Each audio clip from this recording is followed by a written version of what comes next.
जय श्री राधे दोस्तों। आज है जया एकादशी। आप सभी दोस्तों को जया एकादशी की बहुत बहुत बहुत सारी बधाइयाँ। और मैंने लाला की सेवा पूजा कर ली है। अब मैं करने जा रही हूँ जया एकादशी की व्रत की कथा। तो उसके लिए हाथ में तुलसी दल ले लेंगे।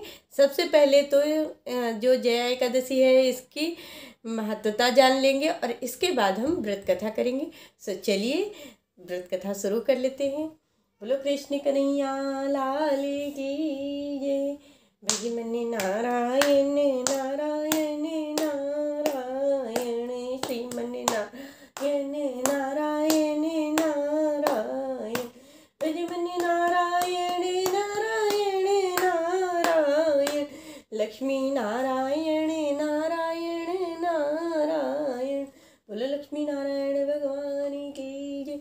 हाथ में तुलसी दल ले लीजिए और चलिए कथा शुरू कर लेते हैं। सबसे पहले इसकी विशेषता बता देती हूँ। जया एकादशी का महत्व। इस दिन भगवान श्री कृष्ण की पूजा की जाती है। व्रत करने वाले को भूत प्रेत पिशाच आदि योनियों में जाने का भय नहीं रहता है और अनेक जन्मों के सभी पाप नष्ट हो जाते हैं। व्रत करने वाले को लोक और परलोक में सभी सुख की प्राप्ति होती है। बोलिए कृष्ण कन्हैया लाल की जय।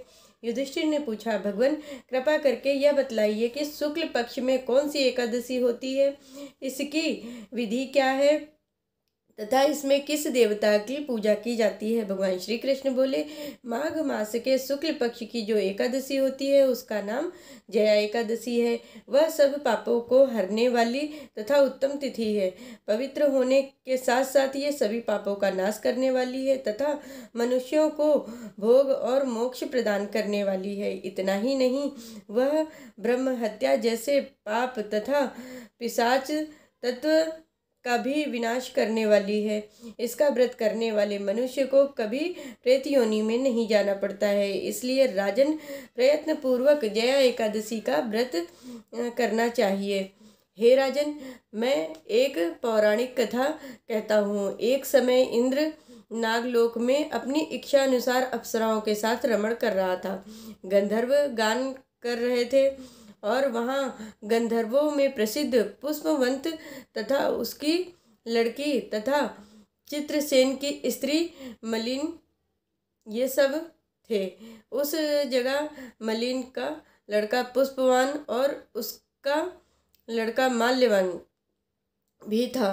उस समय पुष्पवती नामक एक गंधर्व स्त्री माल्यवान को देखकर मोहित हो गई और कामवाण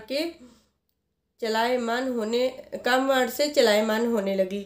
उसने रूप सौंदर्य हाव भाव आदि द्वारा माल्यवान को वश में कर लिया। पुष्पवती के सौंदर्य को देखकर माल्यवान भी मोहित हो गया।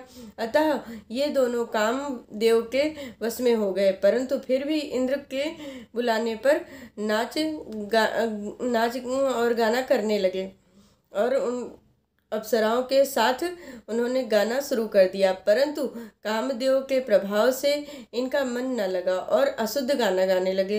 इनकी भाव भ्रांतियों को देखकर इंद्र ने इनके प्रेम को समझ लिया और इनमें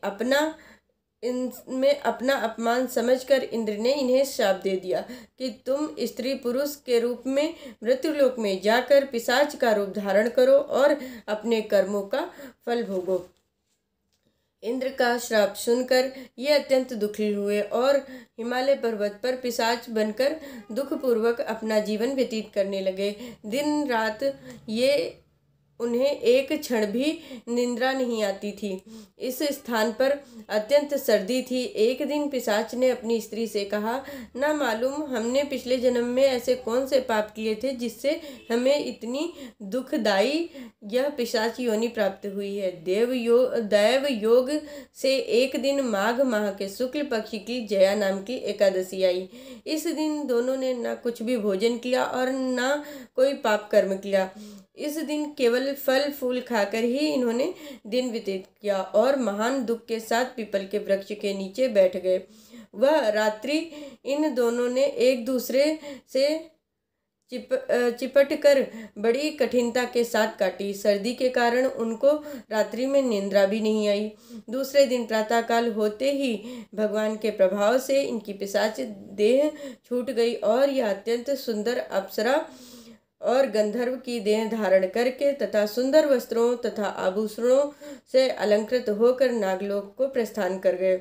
आकाश में देवगण तथा गंधर्व इनकी स्तुति तथा पुष्प बरसाने लगे। नागलोक में जाकर इन दोनों ने देवराज इंद्र को प्रणाम किया।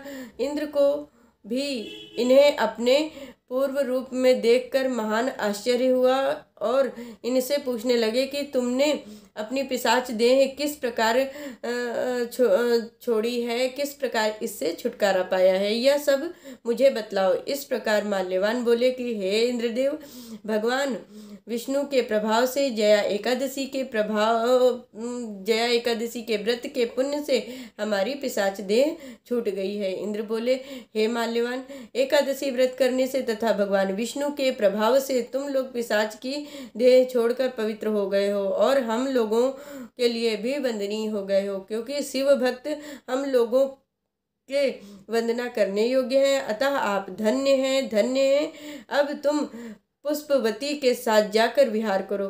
हे युधिष्ठिर, इस जया एकादशी के व्रत के प्रभाव से समस्त कुयोनि छूट जाती हैं। जिस मनुष्य ने इस एकादशी का व्रत किया उसको मानो सब यज्ञ तप आदि मिल गए हों।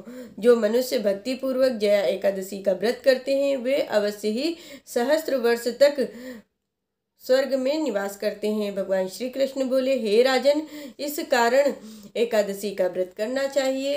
हे राजन, जया एकादशी ब्रह्म हत्या का पाप भी दूर करने वाली है। इसमें जिसमें जया एकादशी का व्रत किया है उसने सब प्रकार के दान कर दिए हैं और संपूर्ण यज्ञों का अनुष्ठान कर लिया है। बोलिए जया एकादशी की जय, भगवान विष्णु की जय।